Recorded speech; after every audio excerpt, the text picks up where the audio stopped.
Just a little bit late. No secretary this week, so I'm going to have to be busy catching up on things. Ari Clark writes about avoidance in his book, Life is Not a Snapshot. I'd like to share that with you for a devotional this morning. It says, there is one agency of the government that most would like to avoid at all cost. I speak, of course, of the Internal Revenue Service. Some of you may have had a scrape with this agency of government. I remember learning a little axiom about taxes years ago. It goes something like this. What is the difference between tax evasion and tax avoidance? The answer? About 20 years.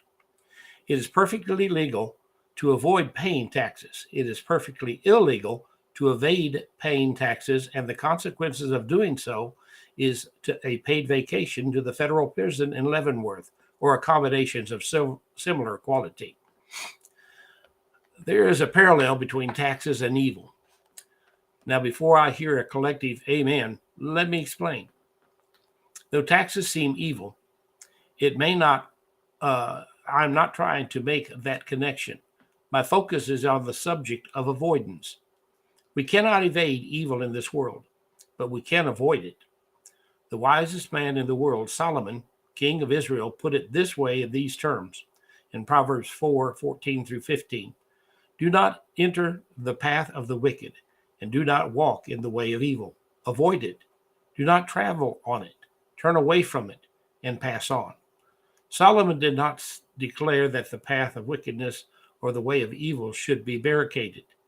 It did not suggest that we send in heavy equipment and eradicate the passageway of sin. He gave instructions on living with its existence. He said that we should avoid this way altogether. We are to refuse the temptation to travel upon this smooth, broad road that leads to certain destruction. As a matter of fact, he warned that we should run away from it and use other routes to reach our destination. Many GPS devices now offer a feature called traffic avoidance. Satellites are constantly monitoring traffic flow, looking for bottlenecks or accidents that would cause delay in your travel. If you use this service, it will recommend an alternate route that will allow you to avoid the troubles that could be just around the next bend in the road. It will not, however, force you to take the new road. As you begin your day, why not ask God to show you how to avoid the evil congested road? Avoid the way of evil with the passion of avoiding taxes. You cannot evade taxes or bad roads in this life. But with God guiding your life, you can avoid purposefully traveling the way of evil. God bless you. That's a good thought for today. Amen.